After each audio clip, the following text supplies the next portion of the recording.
जय जोहार, जय आदिवासी। पिछली क्लास में हमने देखा था, या पिछली क्लास में जो हमने अध्ययन किया था वो कौन सा किया था? पश्चिमी मरुस्थल।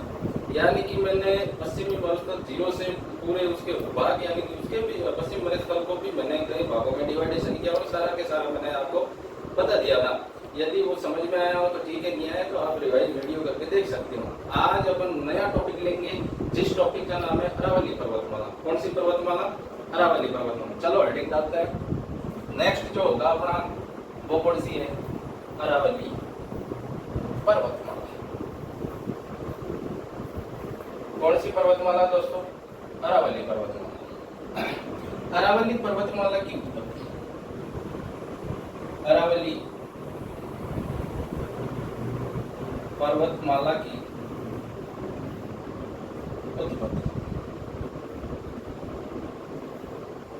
अरावली पर्वतमाला की उत्पत्ति के संदर्भ में अभी देखें तो अरावली पर्वतमाला की जो उत्पत्ति हुई है लगभग 4.8 अरब वर्ष पूर्व, अरब वर्ष पूर्व इस पर्वतमाला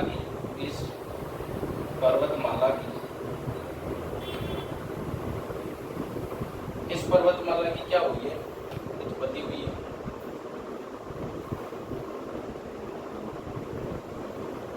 आगे दोस्तों समझ, यानी कि इनकी जो उत्पत्ति मानी जाती है, कब मानी जाती है? 4.8 अरब वर्ष पूर्व इस पर्वतमाला की क्या मानी जाती है?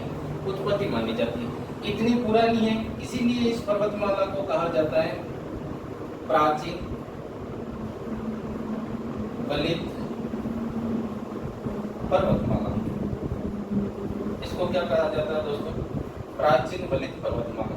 वलन आपने नाम सुना होगा। वलन क्या होता है? किसी क्षेत्र में, यानी कि वलन की क्रिया के द्वारा इस पर्वतमाला की क्या होगी है? उत्पत्ति हुई है। यानी कि वलन की जो क्रिया होगी किस प्रकार की होगी? यानी कि थोड़े थोड़े फोल्ड बनेंगे, यानी कि एक प्रकार की इस प्रकार की आकृति बनेगी।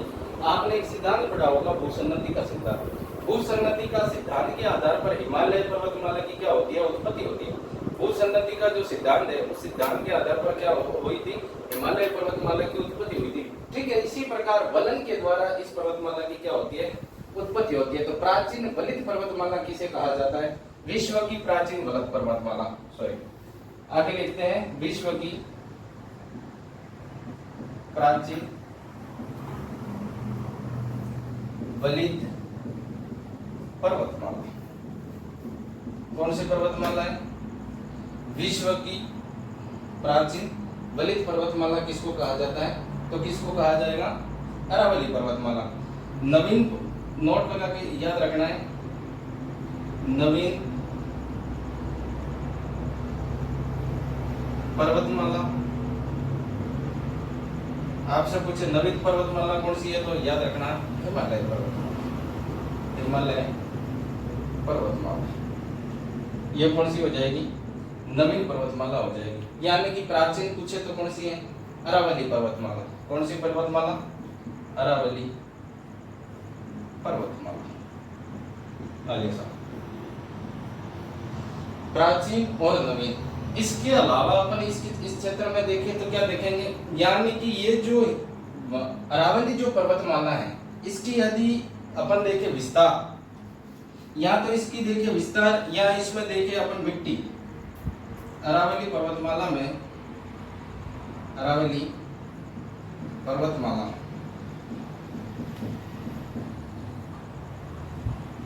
में मृदा, अरावली पर्वतमाला में, यानी कि यहाँ पर्वत है तो पर्वत में किस प्रकार की मिट्टी होगी? तो पर्वत में किस प्रकार की मिट्टी होगी दोस्तों? तो आपको पता है कि पर्वत में जो मिट्टी होती है वो कौन सी होती है? पर्वतीय मिट्टी। कौन सी मिट्टी होती है? पर्वतीय मिट्टी, पर्वतीय मृदा। इसी पर्वतीय मृदा को यदि वैज्ञानिक नाम पूछे, वैज्ञानिक नाम, इस पर्वतीय मिट्टी का वैज्ञानिक नाम पूछे तो इनसेप्टिसोल्स। क्या कहते हैं? इनसेप्टिसोल्स। इनसेप्टिसोल्स इसका क्या है? वैज्ञानिक नाम है। पर्वतीय मृदा, या इसी को ही बोल दो लाल मृदा। कौन सी मृदा? पर्वतीय मृदा या इसी को ही बोल दो कौन सी मृदा, लाल मृदा। ये जो मिट्टी होती है इस मिट्टी में सर्वाधिक किसके लिए उपयोगी होती है, तो पर्वतीय मृदा, पर्वतीय मृदा या इसको बोल दो लाल मृदा।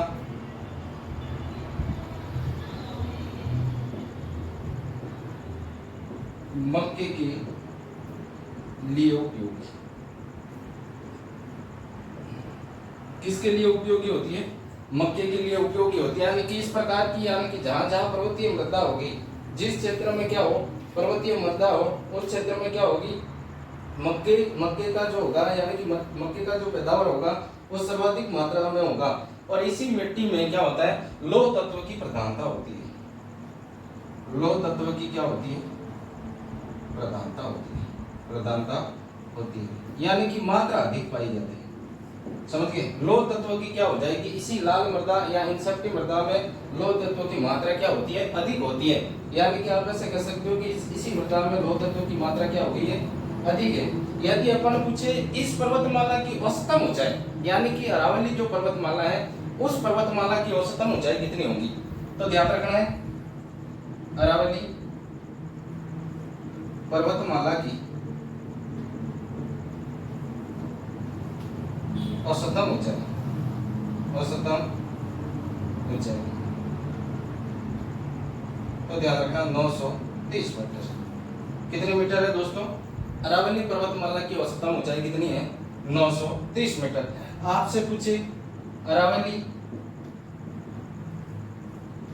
पर्वतमाला की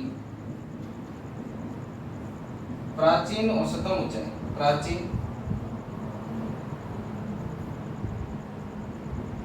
औसतन ऊंचाई पूछे तो ध्यान रखना 2800 मीटर। कितनी मीटर, 2800 मीटर। यानी कि आपसे पूछे कि अरावली पर्वतमाला की वर्तमान में औसत ऊंचाई कितनी है, तो 930 मीटर। कितनी है दोस्तों, 930 मीटर। लेकिन आपसे पूछ ले कि अरावली पर्वतमाला की प्राचीन जो औसतन ऊंचाई थी वो कितनी है, तो ध्यान रखना 2800 मीटर। इसमें और इसमें अंतर किस प्रकार से है, यानी कि क्यों इस पर इतना सारा अंतर है, यहाँ 2800 है, यहाँ 930 मीटर है। यानी कि अपन यूं कह सकते हैं कि प्राचीन समय में अरावली इस प्रकार से बड़े बड़े फोल्ड में होगी, यानी कि इसकी हाइट ज्यादा होगी, औसतन ऊंचाई। लेकिन जहां यहाँ जब बारिश होगी तो जब बारिश का पानी यहाँ से निकलेगा, यानी कि यहाँ से जब भी नदियों का उद्गम होगा तो इसके साथ में क्या होता है, इन पर्वतमालाओं का क्या होगा, अपर्दन होगा।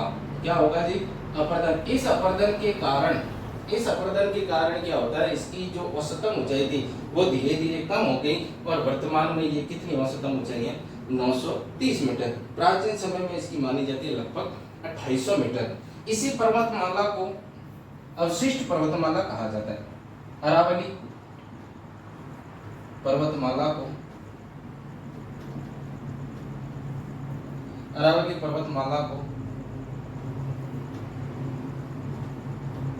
अवशिष्ट पर्वतमाला कहा जाता है।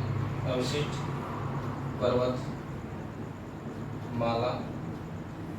पर्वतमाला कहा जाता है। क्या कहा जाता है दोस्तों, अवशिष्ट पर्वतमाला कहा जाता है। अवशिष्ट बोले तो क्या होता है, जैसे इस प्रकार का कोई पर्वत है और इस प्रकार का कोई और पर्वत है, यानी कि अवशिष्ट पर्वतमाला, यानी कि कटा भाग, यहाँ से ये पर्वत टूटा हुआ है, यहाँ से टूटा हुआ है, यहाँ से टूटा है, इस प्रकार से पर्वत टूटे हुए हैं। यानी कि कहीं पर भी सतत रूप से इसका विस्तार नहीं होगा, इस प्रकार से टूटी फूटी आकृति में होगा, उसी को ही कहा जाता है अवशिष्ट पर्वतमाला। यानी कि अरावली पर्वतमाला एक किस प्रकार की पर्वतमाला है, अवशिष्ट पर्वतमाला। देखो दोस्तों, यहाँ से अरावली पर्वतमाला की उत्पत्ति कहाँ से कब की मानी जाती है, 4.8 अरब वर्ष पूर्व इस पर्वतमाला की क्या मानी जाती है, उत्पत्ति मानी जाती है। विश्व की प्राचीन वलित पर्वतमाला, यानी कि इसकी जो उत्पत्ति हुई थी वलन के द्वारा मानी जाती है, इसलिए इस पर्वतमाला को क्या कहा जाता है, वलित पर्वतमाला कहा जाता है। आपसे पूछे नवीनतम पर्वतमाला कौन सी है, तो हिमालय पर्वतमाला। आगे समझ में। आपसे पूछे अरावली पर्वतमाला में मृदा किस प्रकार की होती है, तो पर्वतीय मृदा या इसी को ही कह दो लाल मृदा। और इसी का वैज्ञानिक नाम पूछे तो ध्यान रखना इंसेप्टी सोल्स। कौन सी सोल्स, इंसेप्टी सोल। या ये जो लाल मृदा या पर्वतीय मृदा या इंसेप्टी सोल्स जो मृदा होती है वो किसके लिए उपयोगी है, तो ध्यान रखना मक्के के लिए उपयोगी है। किसके लिए उपयोगी है, मक्के। और इसी क्षेत्र में यानी कि अरावली पर्वतमाला का सर्वाधिक विस्तार कहाँ माना जाता है, उदयपुर में। तो उदयपुर के आसपास का जो क्षेत्र है यानी कि उदयपुर के आसपास के क्षेत्र में सर्वाधिक मात्रा में मक्के का उत्पादन भी किया जाता है। तो हमें इससे भी पता लगता है कि सर्वाधिक मात्रा में पर्वतीय मृदा में क्या कौन सी फसल पैदा होती है, तो मक्के की फसल। इसके अलावा मैंने बताया कि ये जो मृदा होती है उसमें लौह तत्व की मात्रा अधिक होती है, यानी कि लौह तत्व की प्रधानता होती है। इसके अलावा मैंने क्या बताया, अरावली पर्वतमाला की औसतन ऊंचाई वर्तमान में कितनी है, तो 930 मीटर। इसके अलावा मैंने क्या बताया कि अरावली पर्वतमाला की प्राचीन औसतन ऊंचाई कितनी है, 2800 मीटर। 930 और 2800 मीटर में अंतर किस प्रकार से हुआ, तो ध्यान रखना पहले इसकी जो हाइट थी वो 2800 मीटर थी, लेकिन नदियों के अपर्दन के कारण क्या होती है, इन पर्वतमालाओं का अपर्दन हो गया और धीरे धीरे इस पर्वतमाला की जो हाइट थी यानी कि इसकी जो ऊंचाई थी वो धीरे धीरे कम होती गई और वर्तमान में कितनी बची है, 930 मीटर। इसके अलावा मैंने बताया कि अरावली जो पर्वतमाला है अवशिष्ट पर्वतमाला यानी कि टूटी फूटी आकृति में, यानी कि टूटी फूटी जो पर्वतमाला है, इसलिए इस पर्वतमाला को क्या कहा जाता है, अवशिष्ट पर्वतमाला कहा जाता है। 30 सेकंड का समय, आराम से बढ़िया ढंग से इसको स्क्रीनशॉट ले लें और फिर अपन आगे चलते हैं।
चलो दोस्तों आगे चलते हैं।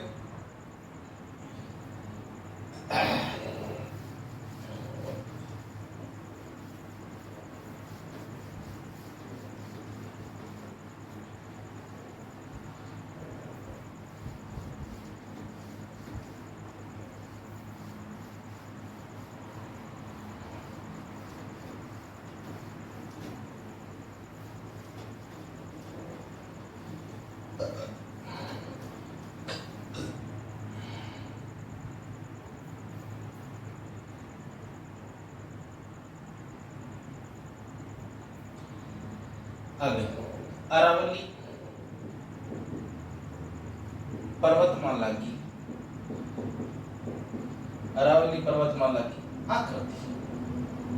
आकृति कैसी है, तो ध्यान रखना तंदूरा नुमा, तंदूरा हुआ ऐसे पकड़ने वाला वही तंदूरा नुमा, यानी कि इसकी आकृति किस प्रकार की है, तंदूरे जैसी है। इसके अलावा आपसे पूछे कि सर्वाधिक वन एवं वन्य जीव संपदा वाला भौतिक प्रदेश, तो भी आपको क्या याद रखना है, तो भी आपको आंसर करना है अरावली पर्वतमाला। कौन सी पर्वतमाला, अरावली पर्वतमाला। देखो दोस्तों, वन का मतलब सर्वाधिक, यहाँ जंगल है, वन्य जीव जहाँ वन होंगे तो फिर वन्य जीव भी होंगे, तो वन एवं वन्य जीव संपदा वाला भौतिक प्रदेश कौन सा हो जाएगा, तो ध्यान रखना अरावली पर्वतमाला। वन की बात आती है तो राज्य में सर्वाधिक वन कहाँ है, तो उसके साथ में याद रखना उदयपुर। आपसे ये चीज ध्यान रखनी कि सर्वाधिक वन कहाँ है, उदयपुर में। इसके अलावा भी आपको एक चीज और ध्यान रखनी है, जो आपसे पूछे नोट लगा के याद रखना है कि अरावली पर्वतमाला का सर्वाधिक विस्तार, सर्वाधिक विस्तार, तो भी आंसर क्या है दोस्तों, उदयपुर। ये साथ में याद रखना, इसलिए मैंने बीच में लिखवा दिया। फिर आपसे पूछे अरावली पर्वतमाला का न्यूनतम विस्तार, न्यूनतम विस्तार, तो आंसर क्या होगा, अजमेर। ये आपको ध्यान रखना है। न्यूनतम विस्तार मैंने कहा लिखवाया, न्यूनतम जो अरावली का जो न्यूनतम विस्तार होगा,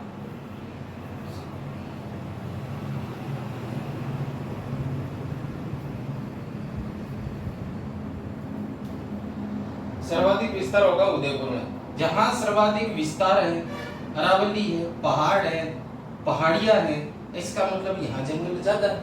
जंगल ज्यादा है तो वन सर्वाधिक है उदयपुर में। ये भी आपको साथ साथ में याद रखना है। उसके अलावा यदि अपन देखें तो इसी अरावली पर्वतमाला को, अरावली पर्वतमाला को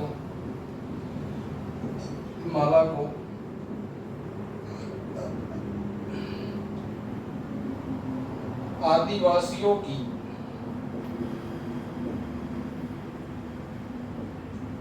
आश्रय स्थली कहा जाता है, स्थली कहा जाता है। क्या कहा जाता है दोस्तों, आदिवासियों की क्या कहा जाएगा, आश्रय स्थली। यानी कि ऐसे कह सकते हैं अपन की ये जो अरावली पर्वतमाला है, इस अरावली पर्वतमाला या इस अरावली पर्वतमाला में सर्वाधिक जो निवास करते हैं वो कौन निवास करते हैं, आदिवासी। इसलिए इसको क्या कहा जाता है, आदिवासियों की आश्रय स्थली, या आदिवासियों की क्या बोले रे, क्या बोले, शरण स्थली भी इसको कह सकते हैं। देखो साहब, अब आदिवासी यहाँ है तो आदिवासी क्या करते हैं, खेती भी करेंगे। खेती करेंगे तो यहाँ जो खेती होती है, अरावली पर्वतमाला में स्थानांतरित कृषि की जाती है। यहाँ आदिवासी है तो क्या होगी, यहाँ स्थानांतरित कृषि होगी। कौन सी कृषि दोस्तों, यहाँ से आपको याद रखना है कि अरावली पर्वतमाला में सर्वाधिक मात्रा में कौन निवास करते हैं, आदिवासी। तो इसीलिए जहाँ आदिवासी निवास करते हैं, इसलिए इस पर्वतमाला को राजस्थान में इस क्षेत्र में क्या कहा जाता है, आदिवासियों की आश्रय स्थली या शरण स्थली कहा जाता है। जहाँ आदिवासी है वहाँ खेती करेंगे। अब खेती करेंगे तो किस प्रकार की खेती करेंगे, स्थानांतरित कृषि करेंगे। और स्थानांतरित कृषि को क्या कहा जाता है भारत में, स्थानांतरित कृषि को क्या कहते हैं, जूमिंग कहते हैं।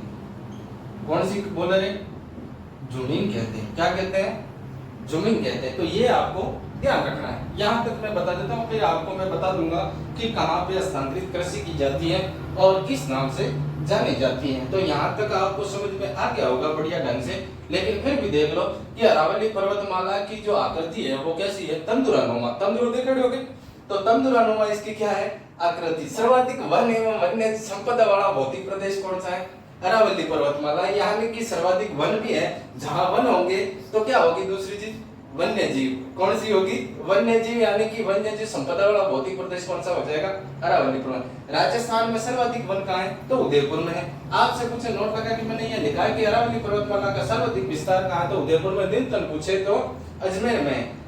अरावली पर्वतमाला को आदिवासियों का आश्रय स्थली कहा जाता है, यानी कि सर्वाधिक मात्रा में आदिवासी रहते हैं इस क्षेत्र में, इसलिए इस क्षेत्र को क्या कहा जाता है, आदिवासियों की आश्रय स्थली कहा जाता है। अरावली पर्वतमाला में स्थानांतरित कृषि की जाती है। जहाँ आदिवासी रहेगा तो कृषि करेगा। अब कृषि करेगा तो कैसी करेगा, स्थानांतरित कृषि करेगा, परिवर्तन करके कृषि करेगा। तो स्थानांतरित कृषि को क्या कहा जाता है, जूमिंग कृषि की जाती है। अब इस क्षेत्र में स्थानांतरित कृषि तो की जाती है, लेकिन हर जगह पे अलग अलग तरीके से की जाती है, अलग अलग प्रकार के नामों से जानी जाती है। तो किस प्रकार के नामों से जानी जाती है अपन आगे देखेंगे। इसको उतार ले बढ़िया ढंग से, या स्क्रीनशॉट ले ले। 30 सेकंड का समय, फटाफट करें।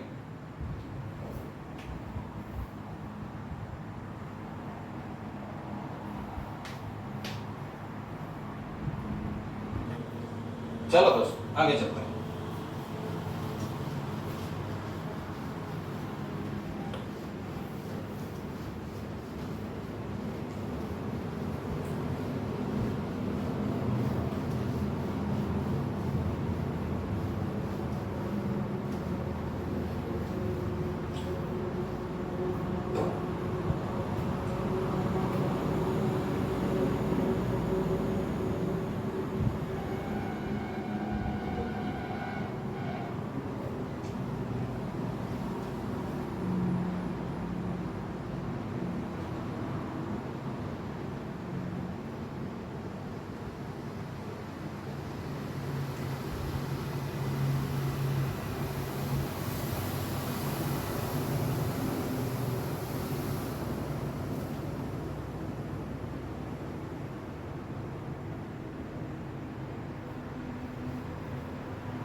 चलो दोस्तों, मान लो ये मैंने राजस्थान का एक मैप बनाया है, आपको समझाने के लिए बढ़िया ढंग से समझ में आया ऐसे करके।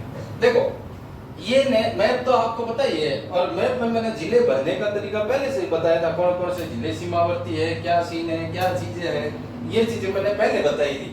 देखो आपको पता है यहाँ जिला जो है वो कौन सा है, बांसवाड़ा। इसके ऊपर कौन सा था, डूंगरपुर। इसके ऊपर कौन सा था, उदयपुर। इसके ऊपर कौन सा था, सिरोही। कौन सा जिला सा, आगे बढ़िया सा सिरोही। तो यहाँ मैं लिखता हूँ सिरोही। ये जो सिरोही है, मैं कौन सी खेती की बात कर रहा हूँ, सिरोही जो जिला है, सिरोही जिले में सर्वाधिक मात्रा में जो जनजाति निवास करती है वो कौन सी है दोस्तों, सिरोही में सर्वाधिक, या लिखता हूं सिरोही में सर्वाधिक जनजाति कौन सी है, गरासिया। कौन सी है दोस्तों, गरासिया जनजाति सर्वाधिक मात्रा में कहां निवास करती, सिरोही में करती है। चलो एक बार जनजाति देख लेते हैं बढ़िया ढंग से। यहां अपना एक जिला है, इस जिले का नाम है उदयपुर जिला। ये लो उदयपुर, और उदयपुर जिले में जो सर्वाधिक जनसंख्या निवास करती है, नहीं सर्वाधिक जनजाति कौन सी निवास करती है, तो सर्वाधिक जो जनजाति निवास करती है वो कौन सी है, भील है। कौन सी है दोस्तों, भील है। आपसे पूछें कि सर्वाधिक जनजाति भील कहाँ निवास करती है, तो उदयपुर में। लेकिन आपसे ऐसे पूछे कि भील जनजाति प्रतिशत की दृष्टि से सर्वाधिक कहाँ है, तो आंसर क्या होगा, बांसवाड़ा। दोस्तों ये भी आपको ध्यान रखना है। आगे यहाँ जिला जो अपना है, मैंने बताया था ये जो जिला बड़े टापरो वो कौन सा है, डूंगरपुर। कौन सा है, डूंगरपुर। और डूंगरपुर से याद रखना है आपको, सर्वाधिक मैं लिखता हूं सर्वाधिक जनजाति। तो डूंगरपुर में आपको ध्यान रखना है, ड से डूंगरपुर, ड से डामोर। कौन सी हो जाएगी दोस्तों, ड से डामोर। यहां जो जिला एक पड़ता है, जिस जिले का नाम है बारा। जिले का नाम क्या है दोस्तों, बारा। यानी कि बारा जो जिला पड़ता है, बारा जिला में सर्वाधिक पूछे कौन सी, तो सर्वाधिक जनजाति पूछे तो ध्यान रखना है बारा जिले में सर्वाधिक जनजाति तो कौन सी है, सहरिया। आगे कौन सी हो जाएगी दोस्तों, सहरिया। यानी कि सर्वाधिक मात्रा में कौन सी जनजाति है, सहरिया जो है। इसके अलावा आपसे पूछे कि भरतपुर में, इसके अलावा मैं यहाँ बता देता हूँ एक जिला और है, और यहाँ जो जिला है, जिस जिले का नाम है भरतपुर, और भरतपुर में सर्वाधिक जनजाति, सर्वाधिक जनजाति पूछे तो कौन सी हो जाएगी दोस्तों, सासी। कौन सी हो जाएगी, सासी। यानी कि भरतपुर जिले में सर्वाधिक जनजाति कौन सी है, सासी। यहाँ अपना एक जिला पड़ता है, जिस जिले का नाम है जयपुर। कौन सा पुर है दोस्तों, जयपुर। और जयपुर में सर्वाधिक जो जनजाति निवास करती है, उस जनजाति को क्या कहते हैं, सर्वाधिक जनजाति। तो वो जनजाति है मीणा। कौन सी जनजाति है दोस्तों, मीणा। ये मैंने क्यों लिखवाया, यहां ध्यान रखना, एक पट्टी मैं यहां पढ़ा रहा हूं, इस पट्टी, ये जो पट्टी आएगी जिसमें कितने जिले आएंगे मैं बता दूंगा। एक तो इसमें है उदयपुर, एक इसमें है चित्तौड़, और कुछ भाग इसमें आ जाता है राजसमंद। उदयपुर, चित्तौड़ और कुछ भाग कौन सा आ जाएगा, राजसमंद का जो भाग आ जाता है, इस भाग में जो निवास करती है, तो यहाँ सर्वाधिक जनसंख्या, सर्वाधिक मात्रा में कौन सी है, तो सर्वाधिक जनजाति जो है वो कौन सी है, कथोड़ी।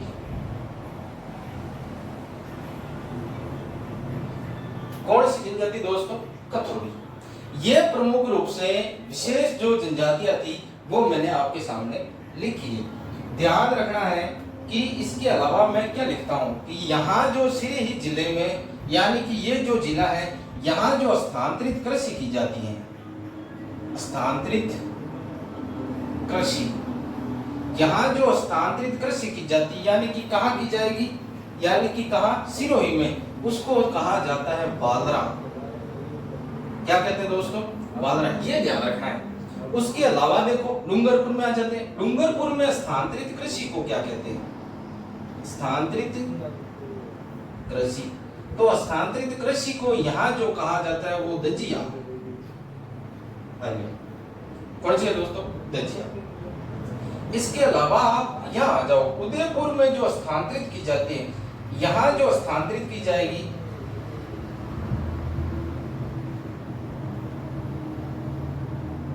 इस कृषि को क्या कहा जाता है, तो यहाँ जो स्थानांतरित की जाती है उसको कहा जाता है ची माता।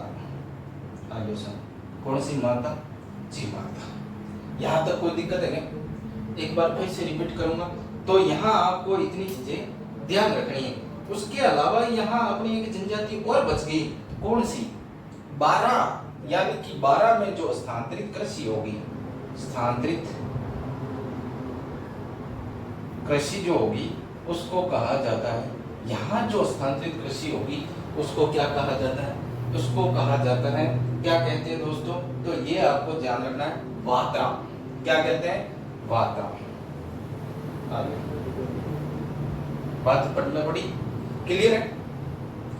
आपसे पूछे कि ऐसी कौन सी जनजाति है, मैं यहाँ नोट लगा के लिख लेता हूं, राज्य की ऐसी जनजाति, ऐसी जनजाति जो अरावली पर्वतमाला में, अरावली पर्वतमाला में निवास नहीं करती, निवास नहीं करती, तो आंसर क्या आएगा दोस्तों, नहीं करती है। तो आंसर इसका निकल के क्या आएगा, तो इसका निकल के आएगा, देखो 12 अरावली में पड़ता ही नहीं, यानी कि एक तो कौन सी हो जाएगी, सहरिया, और दूसरी पूछे तो भरतपुर, तो कौन सी, सासी। ये दो चीजें आपको ध्यान रखनी है। आपसे पूछे कि सिरोही में कौन सी जनजाति निवास करती है, तो सिरोही में जो जनजाति है उस जनजाति का नाम है ग्रासिया जनजाति। सिरोही में सर्वाधिक मात्रा में ग्रासिया है, तो ग्रासिया जो स्थानांतरित कृषि करते हैं, इस कृषि को क्या कहा जाता है, तो बागरा कहा जाता है। क्या कहते हैं दोस्तों, बागरा। अगर डूंगरपुर है, डूंगरपुर में सर्वाधिक मात्रा में कौन सी जनजाति, तो कौन सी, मैंने लिखी डांगो। यहाँ जो स्थानांतरित कृषि की जाती है उसको क्या कहते हैं, दजिया। साथ में याद रखना बढ़िया ढंग से। उदयपुर है, तो उदयपुर में जो सर्वाधिक जनसंख्या रहती है तो कौन सी रहती है, भील। सर्वाधिक कौन सी रहेगी, भील। प्रतिशत की दृष्टि से पूछे तो भील सर्वाधिक मात्रा में राजस्थान में प्रतिशत की दृष्टि से सर्वाधिक कहाँ है, तो आंसर इसका बांसवाड़ा है। लेकिन आपसे पूछे सर्वाधिक कहाँ है, तो उदयपुर में। स्थानांतरित कृषि को क्या कहा जाएगा, जी माता। इधर आ जाऊं, मैंने बताया यहाँ उदयपुर का कुछ भाग, चित्तौड़ का कुछ भाग और राजसमंद का कुछ भाग, ये 3 बड़े भाग हैं। इस भाग में सर्वाधिक मात्रा में यानी कि जनजाति जो निवास करती है वो कौन सी है, कथोड़ी। इसके अलावा भी आपको विशेष पूछे तो उदयपुर में सलूमबर में सराड़ा करके कोई तहसील है, उस क्षेत्र में सर्वाधिक मात्रा में कथोड़ी जनजाति निवास करती है। 12 में पूछे तो 12 है, बाहर कौन सी जनजाति रहती है, ऐसे याद कर लो आप कि बाहर जो जनजाति निवास करती है वो कौन सी है, सहरिया जनजाति। यानी कि 12 में जो जनजाति है वो कौन सी है, सहरिया जनजाति। स्थानांतरित कृषि करती है उस कृषि को क्या कहा जाता है, तो बात्रा कहा जाता है। आगे समझ। भरतपुर जो जिला है, भरतपुर में जो निवास करती है सर्वाधिक मात्रा में, तो ध्यान रखना कौन सी है, सासी। तो इंपोर्टेंट जो आपको जनजाति जो दिखे उसको तो आप साथ में याद रखना, कौन से जिले में कौन सी जनजाति सर्वाधिक मात्रा में पाई जाती। तो साथ में मैंने जातियां भी लिखी है, तो सर्वाधिक जनजाति जो पाई जाएगी, यहाँ जो पाई जाती है वो कौन सी है दोस्तों, सासी जनजाति। फिर मैंने यहाँ जयपुर लिखा, ये जो जयपुर है नी, जयपुर में जो सर्वाधिक मात्रा में जो जनजाति पाई जाएगी वो कौन सी है, मीणा जनजाति। कौन सी है दोस्तों, मीणा जनजाति। राजस्थान की एकमात्र ऐसी जनजाति जो स्वतंत्रता के पश्चात में सर्वाधिक शिक्षित जनजाति कौन सी है। ऐसे यदि आपसे पूछता है कि राजस्थान की ऐसी कौन सी जनजाति है जो स्वतंत्रता के पश्चात में सर्वाधिक मात्रा में शिक्षित जनजाति है, तो कौन सी है, अच्छा मीणा। कौन सी जनजाति है, मीणा। आपसे ऐसे भी पूछा जाए कि राजस्थान की ऐसी कौन सी जनजाति है जो वृक्ष को नहीं काटती, तो भी आंसर क्या होगा, मेढ़ा। यानी कि सर्वाधिक मात्रा में शिक्षा है, तो शिक्षा बड़ा आदमी जो भी वृक्ष को तो काटेगा नहीं, तो वृक्ष को नहीं काटती है कौन सी जनजाति, मेढ़ा। इसके अलावा मैंने एक चीज यहाँ लिखी, राज्य की ऐसी जनजाति, कौन सी जनजाति, राज्य की ऐसी जनजाति जो अरावली पर्वतमाला में निवास नहीं करती, यानी कि ऐसी जनजाति जो अरावली पर्वतमाला में निवास नहीं करती, उस वो जनजाति कौन सी है, तो सही है वंशासी। इससे पहले मैंने एक लाइन लिखी थी कि अरावली पर्वतमाला को आदिवासियों की शरण स्थली या आश्रय स्थली कहा जाता है, यानी कि यहाँ जो निवास करेंगे वो आदिवासी मुख्य रूप से निवास करेंगे। जैसे बिड़ आ गए, इसके बाद में यहाँ कतोड़ी आ गई, यहाँ डूंगरपुर वाली आ गई, सिरोही बढ़ जाएगी। लेकिन ये 12 में जो शहरिया जनजाति है वो बाहर रहती है, यानी कि एक तो शहरिया हो जाएगी और एक भरतपुर में शासी जो जनजाति है वो क्या है, अरावली क्षेत्र में निवास नहीं करती। तो मुख्य रूप से मैंने ये चीजें बताई, आप मैथ के जरिए इसको बढ़िया ढंग से 2-3 बार देख सकते हो, बढ़िया ढंग से याद कर सकते हो। आज के लिए इतना ही। अच्छा लगे तो कमेंट करना, शेयर करना और अधिक से अधिक मात्रा में अपने दोस्तों को बताना कि किस प्रकार की क्लास है। कोई दोस्त ऐसा हो कि जो पढ़ना चाहता हो, उसको जानकारी ना हो, तो फ्री में, बिल्कुल फ्री सेवा है, आराम से आप देख सकते हो, पढ़ सकते हो। ठीक है दोस्तों।